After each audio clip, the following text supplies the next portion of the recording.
انا رؤوف يوسف صاحب سنتر رؤوف. تعالوا النهارده هنتكلم عن جهاز العروسه. لو انت تايهه ومش عارفه تبداي جهازك منين، هنتكلم في سلسله حلقات ازاي تبداي جهازك وايه الحاجه اللي ممكن تستغني عنها للاخر.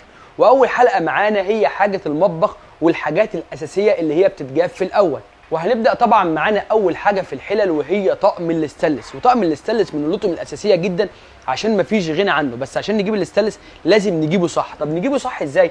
الاستانلس اول حاجه عشان يجي فيه الاستانلس بنشتريه حسب مواصفاته مش على حسب البلد المنشاه ليه. الاستانلس لازم نجيبه 18/10 ويكون الجوده بتاعته 304. المغناطيس يفضل ان هو ما يمسكش فيه خالص. القاعده بتاعت الاستانلس هي اهم شيء في الاستانلس عشان هي اللي مسؤوله عن توزيع الحراره، فبالتالي كل ما نشتري قاعده سمكها اعلى كل ما الطقم يبقى معانا افضل. الافضل طبعا عندنا براندات كتير اهمها هي المواصفات اللي انا قلتها، يكون المغناطيس ما بيمسكش فيها خالص، ده الافضل. لو مسك حاجات بسيطه في الجناب فده عادي، لان ده نتيجه اللحام اللي بيبقى ما بين اليد وما بين الجسم بتاع الحله، او ما بين القاعده وما بين الجسم بتاع الحله. اهم حاجه في الاستانلس يكون 18/10 ويكون سمك القاعده عالي جدا. الحاجه الثانيه على طول معانا هي الجرانيت. طب ليه الجرانيت يعتبر اساسي بعد الاستانلس؟ لان الجرانيت من افضل اللطم. اولا الجرانيت كل الوانه متاحه، فاول حاجه ان هو بيرضي جميع الاذواق. تاني حاجه في الجرانيت ودي اهمهم، الجرانيت بينفع قوي للعرايس او البنات اللي هي لسه بادئه الطبخ. يعني ايه؟ يعني الجرانيت من الحاجات اللي هي بتوزع حراره صح جدا. يعني معلش في الكلمه، لو انت حافظه مش فاهمه لا هتعملي فيه اكل كويس، لان هو بيوزع الحراره حلو قوي. يعني بتجيب لك الحراره نفس الدرجه اللي تحت هي نفس الدرجه اللي فوق. سريع جدا في التسخين وبرده سريع جدا ان هو يبرد. يعني انت لو حافظه توقيت الاكل ان اشيله من على النار في التوقيت ده فده حلو معاكي وهيحافظ معاكي على الاكل، مش هيتهري معاكي بعد ما تشيليه من على النار. فبالتالي الجرانيت حلو جدا ليكي، يرضي كل الاذواق. اهم حاجه في الجرانيت واحنا بنجيبه يفضل ان احنا نجيب يد منه فيه. لو مش هنجيب يد منه فيه هنجيب يد بكاليت تكون زي كده.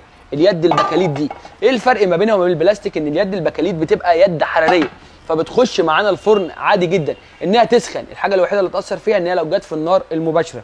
تاني حاجه ان يكون ملمسه ناعم، ده الافضل. لكن لو خشن يبقى احنا نرجع للبراند بتاعه، يكون براند موثوق فيه او براند يكون معروف ومشهور. يفضل برضو نلجأ للشركات دايما اللي ليها ضمان، علشان خاطر ان اي حاجه وارد انها تبوظ. يعني وارد ان انت تجيبي افضل براند في السوق وتحطيه على النار وتنسيه مثلا، فبالتالي الحله هتبوظ. ايه الحاجه الوحيده اللي تنقذني؟ هي ان انا بجيب براند ليه ضمان.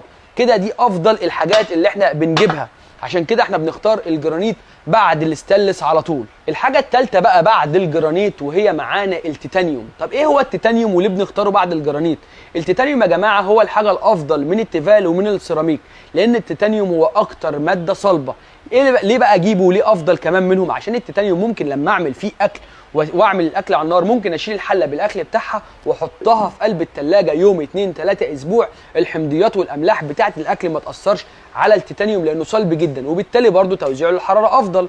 فعشان كده بنلجأ ليه عن التيفال، رغم ان التيفال حلو جدا وبيحتفظ بدرجه الحراره والناس بتحبه، بس التيفال فيه مشكله واحده وهي اشهرهم، ان التيفال يا جماعه لما بيتختش بيبقى مضر جدا، فبالتالي احنا ما نجيبوش. السيراميك حلو جدا بس السيراميك عيبه ان هو سريع الخدش، فعشان كده بدأنا نلجأ كعرايس او بنات او ستات بيوت للتيتانيوم عشان هو الافضل وهو الاحدث.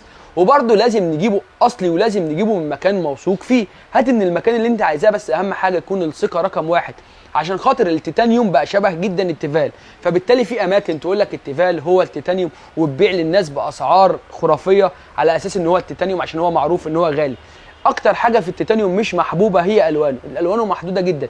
التيتانيوم يا اما بينزل اسود صريح جوه وبره لان دي ماده التيتانيوم، يا بالتالي ممكن ينزل التيتانيوم ينزله اللون الطوبي ده بره او اي لون غامق برده بره وبرده جوه اسود، لان ماده التيتانيوم اسود، فهو ده عيبه. عشان كده العرايس ممكن تبقى متردده مع ان دلوقتي كله بقى بيختار اسود، فعشان كده بنختار التيتانيوم. كده في الحلقه دي عرفنا ايه هم اهم 3 تطقم احنا ممكن نشتريهم وممكن نشتريهم ليه. استنوني بقى في حلقات تانية هنوضح فيها كل الامور اللي تخص الادوات المنزليه وتخص جهاز العروسه.